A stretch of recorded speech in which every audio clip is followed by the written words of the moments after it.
오늘 안식에도 하나님의 은혜가 이 계명을 지키는 모든 분들에게 충만히 임재할 수 있기를 소원합니다. 오늘은 부자와 나사로의 비유에 대해서 말씀을 드리겠습니다. 자, 이것은 우리가 다 아는 비유라고 또 경시할 수 있겠지만, 저는 개신교 전도를 위해서 박혀 있는 잘못된 또 관념에 빠져 있는 형제들을 위해서 이 시간을 쓰고 싶습니다.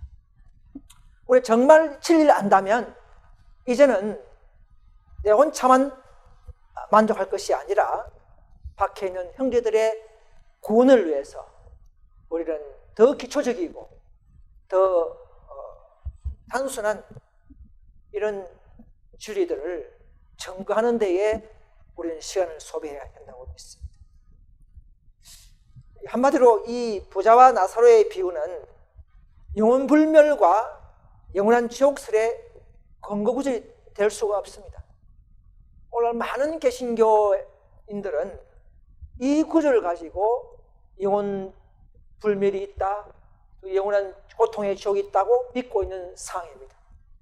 그래서 이것을 잘 누가 전도하면 많은 사람들을 진리로 돌아올 수가 있다고 생각합니다. 자, 누가복음 16장 19절을 보겠습니다.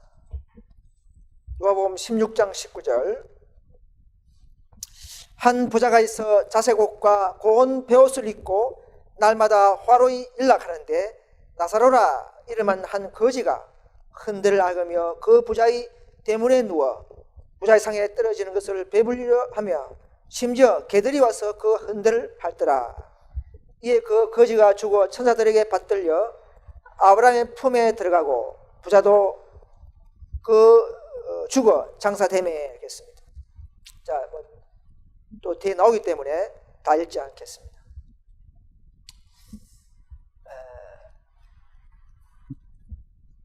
먼저 요한복음 11장에 보시면요, 이런 말씀이 있습니다. 자, 예수께서 와서 보시니 베다니의 나사로죠, 마르다와 마리아의 오빠, 그러니까 이제 죽었죠. 병으로 죽었습니다. 근데 나흘이나 되었어요. 근데 예수님을 막 초청했습니다. 근데 예수님은 빨리 오지 않고 늦게 오신 거예요. 이미 죽었는데 오셨신 거예요. 근데 오셔서 어떤 말씀하셨습니까? 큰 소리로 나사로야 나오라 했습니다. 잠자는 자 깨어나라 이렇게 했습니다. 나사로가 사흘 지났는데도 일어났습니다. 이것이 놀라운 기적이었습니다. 그 당시 유대인들에게는 엄청난 기적이었습니다. 부활 기적이니까. 그 당시에는 사두개인들은, 주로 간원들은 죽은 자의 부활을 믿지 않았습니다. 어떻게 사람이 죽은데 부활하느냐. 요즘은 신천지교를 보니까요, 이 뼈가 붙고 이런 걸 믿잖아요. 몸이 붙는 걸 믿잖아요. 어떻게 그럴 수 있느냐 믿잖아요. 요한복음 12장 9절에 보면 유대인들의 큰 무리가 예수께서 여기 계신 줄 알고 오니 이는 예수만 위함이 아니요 죽은 자 가운데서 살리신 나사로도 보려 함이라. 나사로도 막 보러 왔어요. 살아있는 나사로. 제사장들이 나사로까지 죽이려고 모이하니 나사로 까닭에 많은 유대인들이 예수를 믿음이라. 이 나사로 기적 때문에 많은 유대인들이 그들의 교리를 불신하고 이제는 예수를 따라가거든요. 그러니까 사내들인들도 예수도 죽여야 하지만 나사로도 죽여야 한다고 그렇게 했습니다. 왜냐하면 자기들 체면 때문에 교리를 한마디로 무용지물되기 때문에 불신하는 큰 파장이 나잖아요. 온 유대인의 엄청난 파장이거든요. 그러니까 예수뿐만 아니라 나사로마저도 죽이려고 하는 그런 상황이 있었습니다. 자, 나사로는 몇 번 죽고 몇 번 부활합니까? 한 번 죽었다가 다시 부활했죠? 계속 살았습니까? 아니요, 또 죽었어요. 지금 죽어 있죠. 마지막 예수님 오실 때 또 한번. 그래서 2번 죽고 2번 부활한 나사렛. 그 당시에 나인성 가부 아들도 그렇고 야이로 딸도 그렇고 그렇게 했습니다. 그런데 한 번 부활해가 지금도 영생한 자들이 있죠. 누굽니까? 계시록 4장 4절에 보니까 24명의 장로들이 하늘에 벌써 가가 있죠. 이들은 예수님 부활 시에 마태 27장 52절에 그죠? 자는 성도들이 일어났죠. 무덤에서. 그때 에베소서 보면은 사로잡아서 하늘로 데리고 올랐다 했습니다. 그죠? 그것이 바로 약 24명의 장로가 예수님 부활 시에 예수님의 부활을 증거한 보증인으로서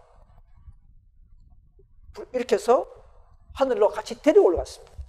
부활의 보증인으로서 24명의 장로가 지금 하늘에 있는 것입니다. 자, 그래서 그리스도의 마지막 이적이면서도 큰 이적은 이미 죽은 지 나흘이나 된 베다니 나사로를 살리신 일이다. 유대인들은 구주의 신성에 대한 이러한 매우 놀라운 증거를 보았으나 저희는 그것을 배척하였다. 나사로가 죽음으로부터 살아나 그들에게 그 사실을 증거하였으나 그들은 이 모든 증거에 대하여 그들의 마음을 강팍케 하고 나사로를 죽이려고까지 했다. 유대인들이 얼마나 마음이 완악해졌습니까? 볼 수 있는 것이죠. 자, 그 다음에 이제 누가복음 10장 22절에 보면 이에 그 거지가 죽어 천사들에게 받들려 아브라함의 품에 들어가고 부자도 죽어 장사되매 제가 음부에서 고통 중에 눈을 들어 멀리 아브라함과 그의 품에 있는 나사로를 보고 불러 가로되 아버지 아브라함이여 나를 긍휼히 여기사 나사로를 보내어 그 손가락 끝에 불을 찍어 내 혀를 서늘하게 하소서.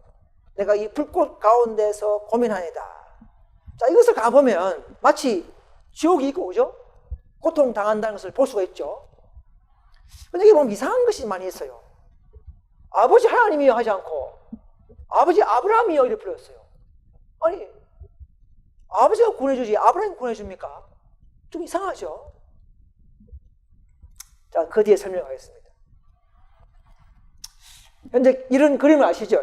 이제 뭐 인터넷에서 제가 발췌했는데 현재 개신교의 등이 알고 있는 잘못된 영원히 고통받는다는 지옥 개념이죠. 그죠? 서로 마주보면서 나 서로야 내 물을 찌어서 네 해 봐달라 하잖아요. 당시 유대인들이 이렇게 믿고 있었어요. 그러니까 저렇게 믿고 있는 사람들에게 예수님이 어떻게 가게 되겠습니까? 그들의 믿는 것을 이용해서라도 어떤 교훈을 주기 위한 것이 있습니다. 그래서 성경에 보면 서울 이 무덤이죠.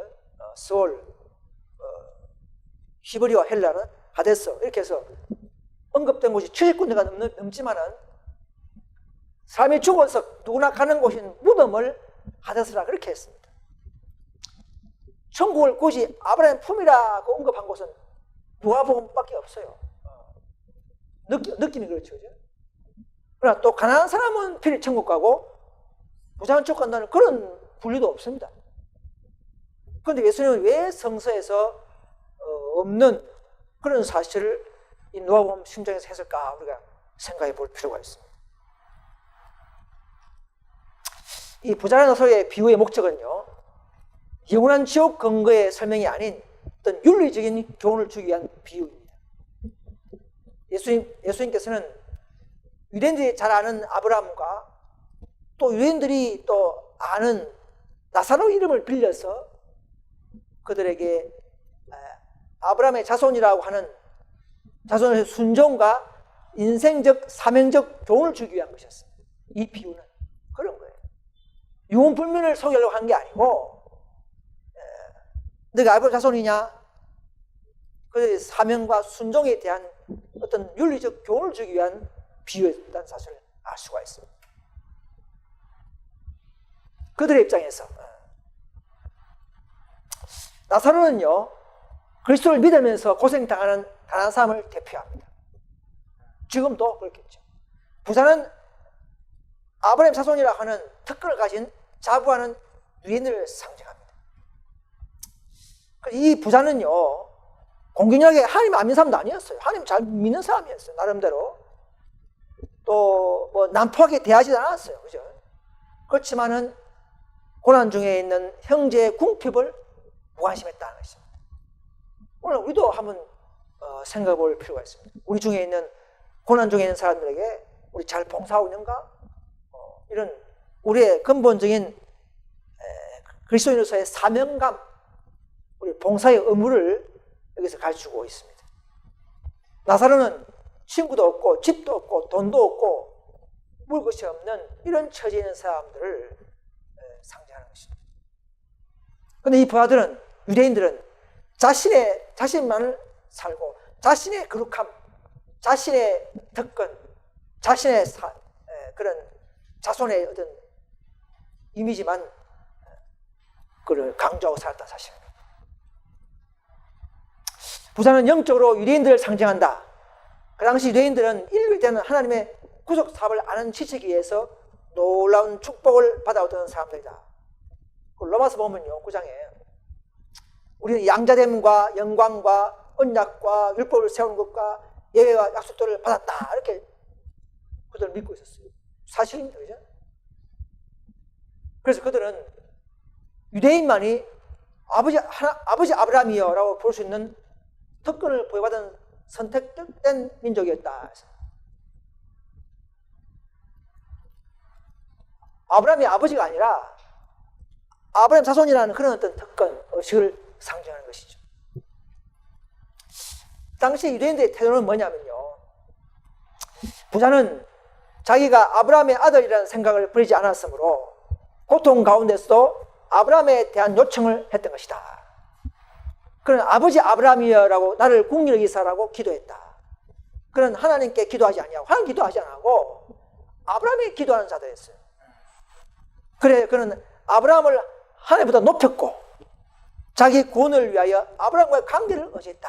이런 유대인이었어요. 하나님을 믿으면서도 아브라함을 자꾸 숭배하는, 뭔가 좀 돌아가는 거죠. 전적에도요, 처음에 하나님 하다가 나중에는 뭡니까? 성모 마리아로 돌아가죠. 그죠? 그래서 자꾸 돌아가는 거예요. 유대인들 그들은 자신들이 아브라함 자손이라는 사실만 의뢰하였다. 우리가 아브라함 자손이라고 자랑 삼아 말했다. 그러나 위기를 당했을 때에 그들이 하나님을 떠나 아브라함을 하나님처럼 의지했다는 사실이 드러났다. 그 당시 풍조가 그렇게 했어요.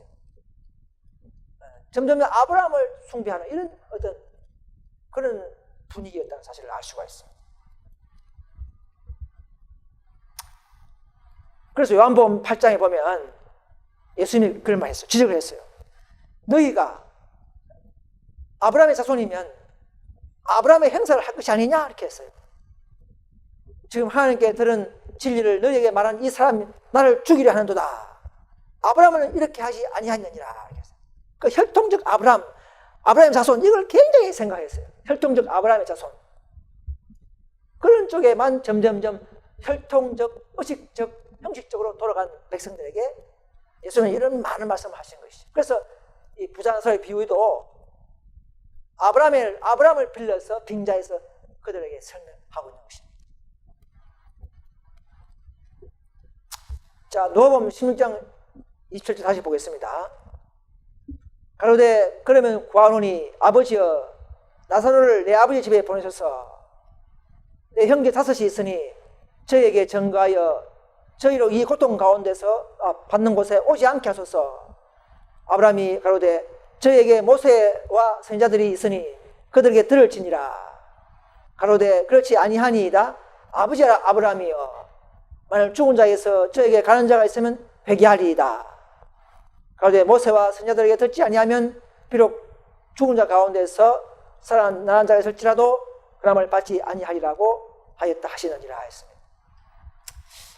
여러분, 내 형제 5이 있으니 제가 전가하여 저희로 이 고통 가운데 받는 곳에서 오지 않게 하소서 이렇게 했지 않습니까? 하나님은 그들에게 전혀 경고하지 않은 것처럼 비난하는 의미가 들어있어요. 이미 하나님은요 그들에게 얼마든지 경고해 왔었습니다. 그런데 또 여기서 내 형제들이 있으니까 저들에게 전거해라 이래. 이미 말 들어놓고도 또 안 들은 것처럼 그렇게 하는 것이죠. 그들의 정신 상태, 그죠? 또 아버지 아브라함이여, 아버지 하나님이 하지 않고 아버지 아브라함이여, 죽은 자 가운데에서 저에게 가는 자가 있으면 회개하리다. 아니, 죽은 자가 일어나서 가면 회개한다. 이게 무슨 말입니까? 유대인들은요, 뭐 물이 표적가 되고 이런 많은 표적을 봤으면서도, 저 출애굽 당시부터, 그죠? 봤으면서도 또 특별한 또 증거를, 표적 신앙을 요구하고 있는 것입니다. 그런데 예수는 그들의 입맛에 맞게 표적을 주지 않고 다른 종류의 표적을 주시죠. 믿음을 위한 증거로 표적을 주시지 그들의 입맛에 맞게 해주지 않습니다. 또 31절에 가운데 모세와 선자들에게 듣지 아니하면 비록 죽은 자 가운데서 살아나는 자가 있을지라도 사람을 받지 아니하리라 했습니다. 여러분, 우리 아까 보면은 그 엠마오가 가는 길목에서 예수님이 나타나셨죠? 기린처럼. 내가 예수도 하면 되는데, 그죠? 모세와 선자 그래서 예언한 걸 잘 설명했죠, 그죠? 성경을 다시 한번 구약 성경을 설명하면서 인도했죠. 우리가 지금 많은 이 계시기 보면 무슨 환자를 치료하고 막 병을 치료하는 사람 많이 있죠, 그죠? 많은 기적을 봅니다. 그분은 눈물을 감사합니다. 다 한순간은 그래 할지 몰라도 그거 지나고 나면 또 잊어버려요. 뭐가 제일 중요합니까? 우리 마음에서부터 뜨겁게 하는 성경 말씀을 통해서 진리가 우리를 뜨겁게 해야 되지, 이것이 영속성이 있는 것이죠. 그래서 성경에서 찾을 수 있는 영원한 그분의 구속의 경륜과 예언을 통해서 그 진리가 분명히 내 마음에 각인되지 않으면, 감명받지 않으면 결코 어떤 큰 이적이 더 나은 감동을 줄 수 없습니다. 이적은 그때뿐이에요. 그죠? 모세가 뭐 출애굽에서 나무를 던져가지고 물로 변하게 하고 뭐 샘물이 그죠? 바뀌고 하지만 봤지만 어떻습니까? 또 며칠 후에, 몇 달 후에 또 비난하고, 그죠? 물 내놔라 하고 또 믿음이 없지 않습니까? 기적은 그때뿐이에요. 그러나 진리는 우리 마음속에서 영원히 기억되고 진리를 통한 성령께서 임재하면 그것이 우리와 함께 영원한 품성 변화와 우리의 놀라운 그분의 와 끈끈이 교제하는 그런 믿음이 뿌리내릴 줄 믿습니다. 그래서 순수한 이 부자 나사로의 비유가 순수한 비유일 수밖에 없는 9가지 이유가 있습니다. 첫째는 아브라함이 하늘 올라갔습니까? 올라가는 근거가 없어요. 왜냐하면 다윗도 아직 하늘에 올라가지 않았기 때문에. 그죠? 가까운 다윗도 안 올라갔는데 아브라함도 올라가지 않았다는 것이죠. 다윗도 얼마나 의인입니까? 그죠? 그래서 아브라함도 그 사도행전 2장 29절에 보면, 그죠? 다윗도 하늘에 아직 올라가지 못했다 알겠습니다. 또 히브리 11장 13절에 보면 아브라함도 죽었지만 약속을 받았습니까? 받지 못했다 그랬어요. 다 예수 재림 때에 그분의 선포를 위해서 결정되는 것이지, 무슨 아브라함이 무슨 가가지고 아브라함 품에 다 들어간단 말입니다. 그건 성경을 위반하는 것입니다. 그래서 부자의 나사로의 비유는 이거 하나만 봐도 아브라함이 천국에 있지 않죠? 천국에 간 사람이 아닙니다. 그 다음 두 번째, 천국에 간 사람이 다 아브라함 품에 안깁니까? 그럼 아담부터 뭐 아브라함 이전의 사람들은 누구 품에 또 안깁니까? 아담은 누구 품에 안깁니까? 앞뒤가 안 맞죠. 이건 하나의 비유라는 것이죠. 비유라는 것이죠. 아브라함이라는 품, 너희들이 좋아하는 아브라함, 혈통적 자손의 조상 아브라함, 이런 것을 빌어서 빙자해서 그들에게 조언을 하신 것입니다. 그 다음에 세 번째, 천국과 지옥이 서로 마주보면서 대화할 수 있습니까? 그런 설파한 장소를 할 수 없습니다. 천국은 결코 눈물과 애통이 없는 곳이기 때문에 지옥을 볼 수가 없어요. 지옥 보면 자기 남편, 아내, 뭐 친구 그거 있다면 우리가 얼마나 그 슬픕니까? 그건 잘 될 수가 없습니다. 그 다음에 부자와 나사로가 다 육체를 가지고 있죠. 육체를 뭐 눈, 혀 뭐 있죠, 그죠? 또 천국, 지옥 갔죠, 그죠? 그럼 부자와 나사로가 실제 무덤에 시체가 없겠네요. 천국 가버렸으면 또 지옥 갔으면 무덤에 시체가 없어야 될 거 아닙니까? 부활에 가버렸으면 왜? 몸이 갔으니까 눈, 혀 다 있으니까 몸이 갔다는 이야기거든요. 나사로나 부자가 그럼 시체가 없어야 되는 거예요. 부활했다면 마지막 재림 때에 주님만이 깨울 수 있는 것이죠. 그리고 장로가 말하는 영이 부활했다면, 영으로 부활했다면 영과 뼈와 살이 뭐 혀가 있습니까? 그럼 앞뒤 이리도 안 맞고 저리도 안 맞는 거예요, 그죠? 부활도 안 맞고 영도 안 맞고 다 안 맞는 거예요. 그 다음 5번째, 가난하면 다 의인되고 부자는 다 악인입니까? 그런 분류는 될 수 없어요. 그것도 불합리한 것입니다.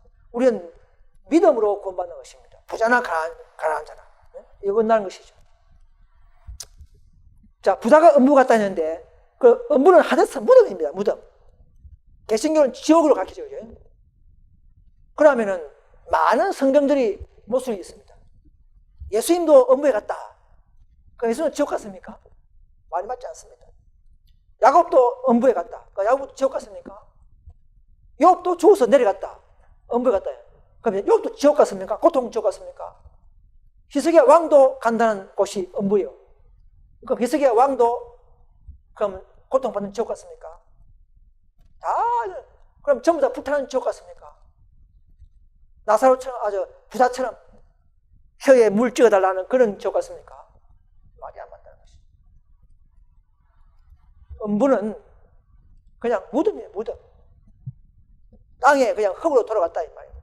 무덤을 말하는 것입니다. 예수님도 무덤에 들어간 것이죠, 그죠? 지옥 간 것이 아니고. 7번째, 정말 죽은 의인들은 아브라함의 가날 아래 있고 고통받는 악인들은 하나님이 아니라 같은 인간 아브라함의 자비를 탄핵해야 하는가? 우리가 정말 지옥에 있으면 아브라함에 탄핵해야 됩니까? 하나님의 탄핵하려면 기왕하려면 하나님 아버지께 탄핵해야 되지. 하필 아브라함에 탄핵합니까? 이것도 다 모순한 것이죠. 8번째, 아브라함의 품이 상정으로 해석을 한다면 그럼 그 반대인 음부도 상정으로 해석이 될 거 아니에요, 그죠? 그래야 공평하죠. 여러분, 아브라함의 품이 그래 넓습니까? 수십만 명이, 수만 명이 다 품에 안깁니까? 그것도 맞지 않는 것이죠. 하필 하나님의 품이 아니고 왜 아브라함의 품에 안깁니까? 나사로가 하나님의 품에 안겨야지, 그죠? 같은 인간 품에 안깁니까? 그거는 말이 안 된다. 이래 봐도 모순이고 저래 봐도 모순이. 모순 두 성의 비유가 부자 나사로의 비유입니다. 9번째, 죽자마자 지옥이든 천국 갔다 한다면 아래 성경들도 모순입니다. 그죠? 요한복음 12장 48절에 마지막 날에 저를 심판이라. 그죠? 이미 심판 하나 받아서 갔다면은 마지막 날에 예수님이 할 일이 없어지지 부자. 그렇죠. 사도행전을 보면 17장에 사람으로 말미암아 천하를 공의로 심판 날을 이미 작정했다. 작정. 마지막 날에 다 작정하신 것이죠. 예수 재림시에 공의로 양과 염소를 나눕니다. 예수 재림시에 나사로와 부자를 나누지. 지금 무슨 죽어가지고 가는 것이 아니라는 것이죠. 그래서 이 비유는 어떤 요원불멸설 교리적인 비유의 근거 목적이 아니고 윤리적인 교훈이라는 사실을 아시라는 것입니다. 이 많은 개신교인들은, 우리 형제님들은 이런 시간을 좀 이것을 보시면서 정말 우리 성경의 진리를 바르게 깨달으면 좋겠습니다. 그래서 이 비유는 하나님을 의지하지 않은 부자와 또 하나님을 의지하는 가난한 자를 대비해서 묘사한 것이다. 자, 예수님은 그리스도께서는 이 두 계급이에요, 두 계급. 나는 아브라함의 자손이다, 유대인이다 특권을 주장하는 부자 무리와 유대인들과 참으로 가난하면서도 성실히 믿는 그리스도인의 무리와 이 두 무리가 나중에는 반대로 바뀐다는 것이죠. 장차 마지막 때에 최고의 지위를 가졌으나 자칭 정통교라는 많은 개신교인들도 마찬가지겠죠. 그렇지만 마지막에는 보십시오. 이단이라 하는 우리가 반대로 정통이 되고 그들이 또 부자처럼 되어버리는 이런 역사가 온다는 사실을 우리도 아셔야 합니다. 그래서 이 부자와 나사로의 비유를 통해서 사람들의 영원한 운명은 저희가 이 세상에서 어떻게 사느냐에 따라서 결정된다는 것입니다. 은혜의 기간 안에 하나님의 은혜가 각 사람에게 제공된다. 지금 저와 여러분들은 이 은혜의 시간입니다. 이런 시간에 우리가 우리의 위탁된 사명과 의무를 깨닫고 각자의 환경과 생활 속에서 각자의 여유 생활 속에서 시간을 쪼개서 우리 할 일을 다 해야 합니다. 죽은 후에는 유예기간은 어느 누구에도 주어지지 않는다는 것이죠. 지방교회라는 제가 아시죠? 형제교회 지방교회. 그들 돌이보면요. 죽은 후에도 또 기회 있다고 이렇게. 중간쯤 있다가 다시 또 2차로 천국 가고 또 이런 게 있어요. 야, 지방교회는요. 로마서 같은 거 보면은 그리스도의 영, 믿음 이런 거 좀 별 문제 없이 보이는데 계시록 보면 완전히 엉망진창이고 영혼불면서 보면 완전히 엉망진창이에요. 마귀는 이 영혼불면서 가지고 다 속입니다. 그래서 우리는 자신의 선택으로 말미암아 하나님과 우리 사이에 무슨 골짜기, 구렁, 그 구렁이 뭔가 바로 불순종의 구렁이라는 것이죠. 우리의 위탁된 사명을 잊어버리는 우리의 은혜의 기간 동안에 우리의 품성을 닦지 못했던 그런 불순종의 골짜기가 점점 지금도 하나님과 멀어지지 않도록 우리는 조심해야 하겠습니다. 그래서 영혼불명설이나 이런 영혼지옥이 진리가 아니라면 왜 예수님께서 그런 거짓 상을 가지고 설명하셨는가 하는 것입니다. 예수님은 그 당시 유대인 대부분이 구약 성경에 아무 근거 없이 죽음 후에도 어떤 영이 살아있다. 의식 상태가 주어진다고 믿고 있었기 때문에 그렇습니다. 이런 신조는요, 출애굽 이후에 유대인 문수에 침투되었고 다른 여러 가지 전통적인 잘못된 정통절이 점점점 유대교 안에 들어왔어요. 그죠? 그래서 이후로는 헬라 철학 사상이 유대인들에게 그 당시에는 유대인들이 로마가 유대 나라 로마 속국이죠. 로마 다음에 무슨 나라 들어왔습니까? 331년에 로마가 헬라 나라가 먼저 들어왔죠, 그죠? 그 다음에 그죠? 바벨론, 그 다음에 메데페르시아, 그 다음에 헬라, 그죠? 헬라 사상이 로마에 들어오면서 로마의 속국이 유대 나라 아닙니까? 그래서 그 당시에 헬라 사상이 확 들어와 있었어요. 유대교 안에도 사상이 침투되어 있었어요. 그러니까 헬라는 뭡니까? 이원론, 영, 육 이런 그죠? 이런 사상이 소크라테스, 플라톤, 아리스토텔레스 이런 사상들이 그죠? 지금 저 피라미드 그죠? 피라미드 보면은 죽은 자 다시 살아난다고 믿기 때문에 하지 않습니까?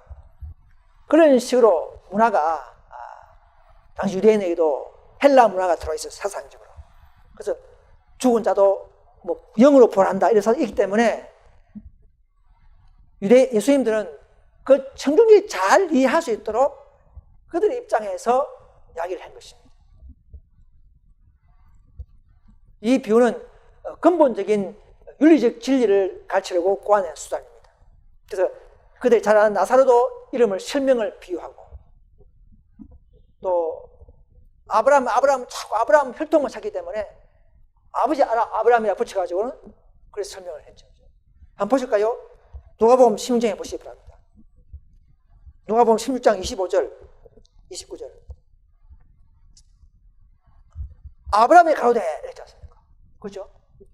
25절에 또 29절 보면은 아브라함이 가로되, 실제 뭐 아브라함이 말했습니까?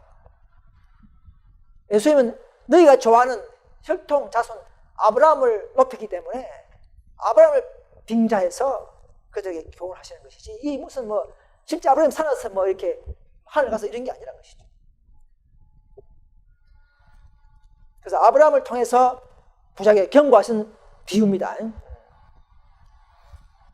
그래서 상징적이요 비유적인 성경절로부터 어떤 교리를 끄집어내지 말고, 우리는 교리는 언제나 일반적인 마태복음이나 일반적인 문자적인 이런 성경의 진술에 의해서 우리는 그분의 진리를 발견해야 하는 것입니다.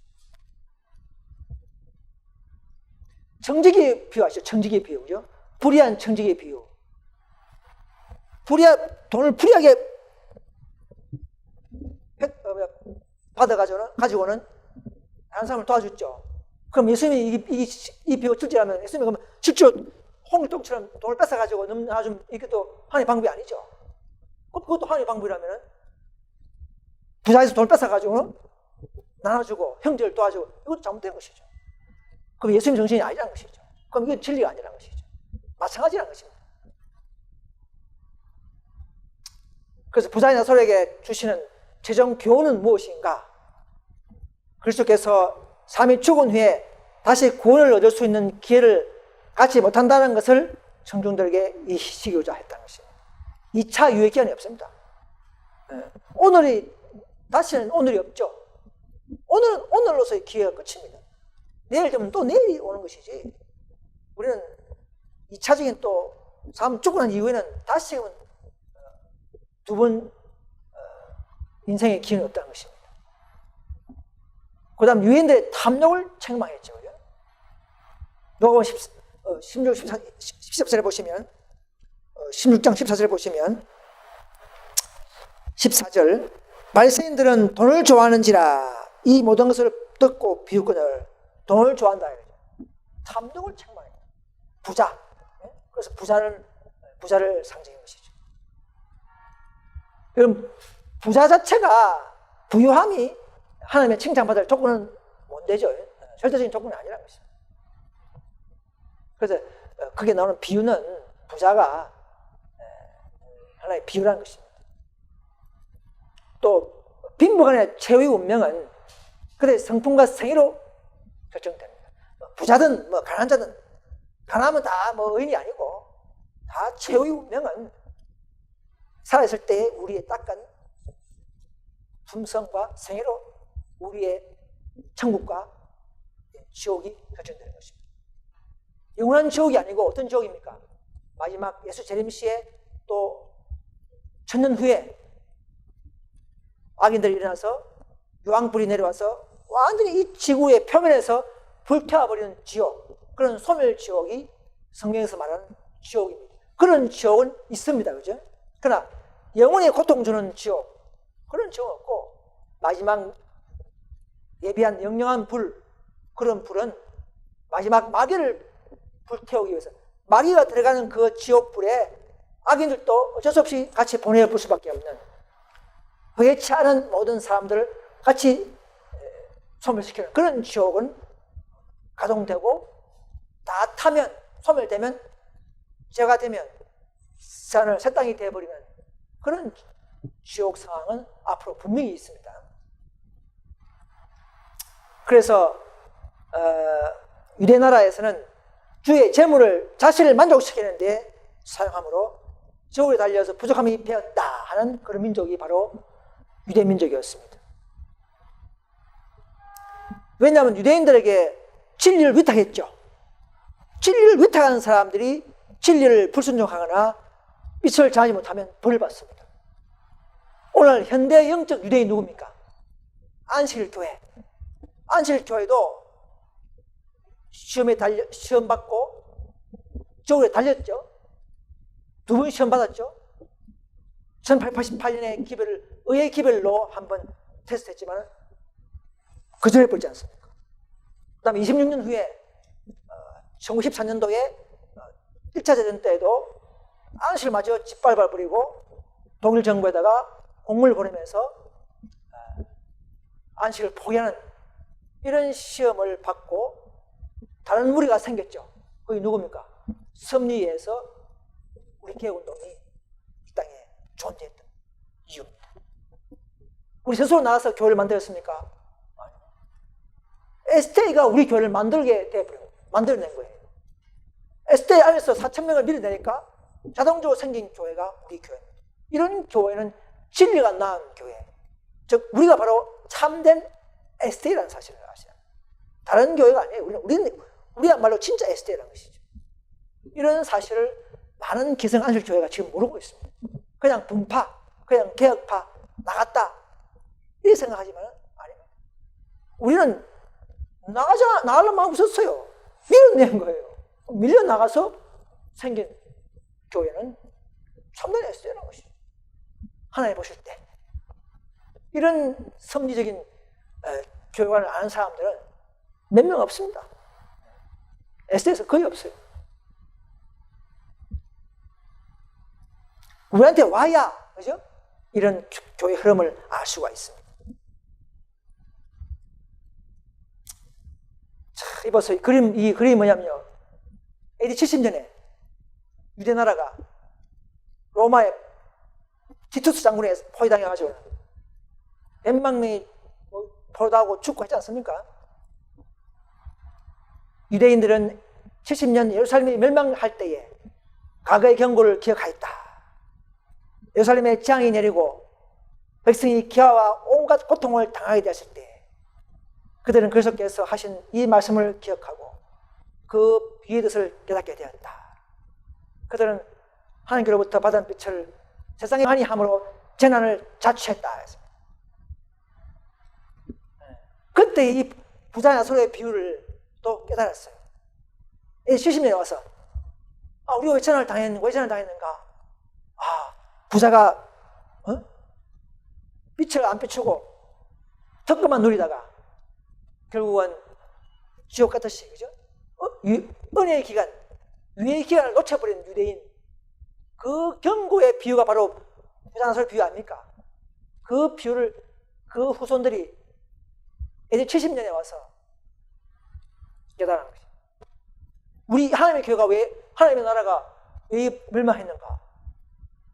그래서 늦었다. 경고를 깨달았다는 거죠. 그때는 배가 고파가지고요. 자기 자식도 잡아먹고, 사망하고, 가죽 신발 뜯고, 그죠? 그렇게 배가 고파 죽은 사람.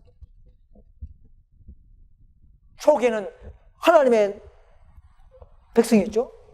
아브라함의 하나님, 야곱, 이삭의 하나님, 있던 아주 신실한 하나님의 백성들이 그 말로에는 완전히 포위당해가지고 그 성도 도리에 돌 하나 놓이지 않는 그런 최후의 멸망이 되어버렸어요.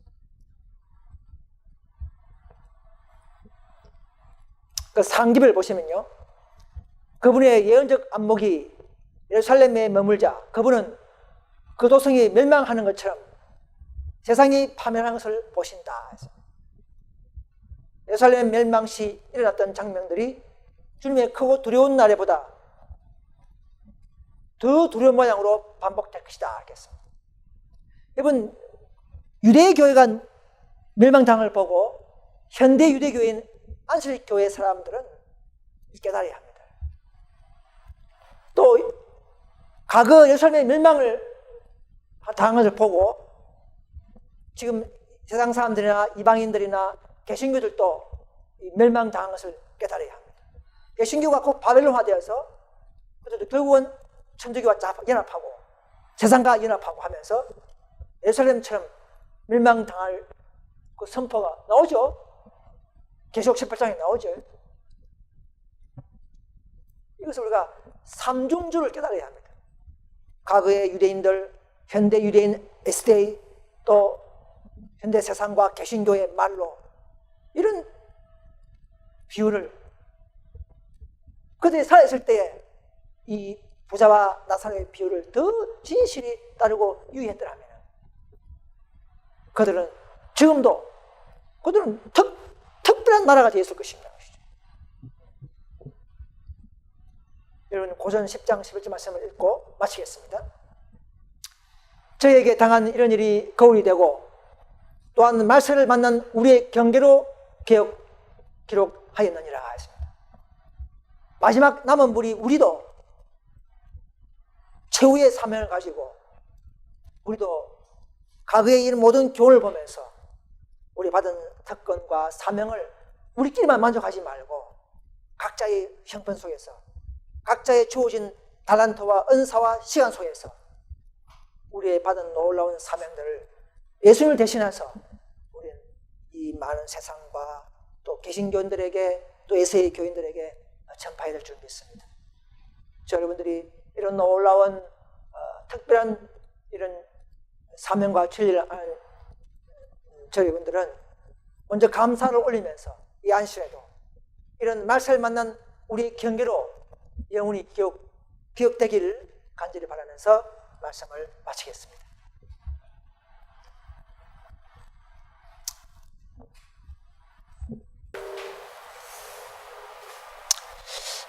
하늘에 계신 우리 아버지, 항상 죄중에 살지만은 또 잘 해야지 않는 저희들을 보시고 이 놀라운 진리의 대열에 참여케 하셔서 참으로 회개케 하기를 고대하시는 아버지 하나님, 참으로 은혜를 감사합니다. 과거 유대인들의 상황을 오늘 또 보여주시고 부자와 나사로의 대립된 상황을 우리는 다시 한번 상기하게 되었습니다. 아버지여, 우리 인생의 기회는 단 한 번뿐인 줄 믿습니다. 세월은 화살처럼 손살같이 지나가고 이제 더 어려운 재난과 환란이 올 줄 믿습니다. 아버지, 지금 조용할 때에, 지금 우리가 아무 장애가 없을 때에 우리의 맡은 의무를 충실히 해낼 수 있도록 인도해 주시옵소서. 마귀는 우리의 마음을 어둡게 하고 우리의 사명을 망각시키고 또 교회에 어려움을 줌으로 말미암아 하나님의 사업을 헤쳐나가지 못하도록 하고 있습니다. 아버지여, 창녕교회가 또 전국교회가 모두 다 이제 빨리빨리 잘 해결되고 또 다시금 정상으로 돌아와서 본연의 사업을, 본연의 사명을 대해낼 수 있도록 도와주시옵소서. 우리 마음에 뜨거운 마음 주시고 진리로 뭉치게 하시고 서로 형제를 사랑하는 마음 허락하여 주시옵소서. 우리의 죄를 더욱 고백하게 도와주시옵소서. 십자가 앞에 무릎 꿇는 경험이 많도록 인도해 주시옵소서. 이 안식에도 은혜를 주시니 감사합니다. 흩어져 있는 우리 모든 믿음의 식구들에게도 또 병실에 있는 우리 형제자매들에게도 은혜를 허락하여 주시옵소서. 이 모든 말씀을 예수님의 이름으로 간절히 기도드립니다. 아멘.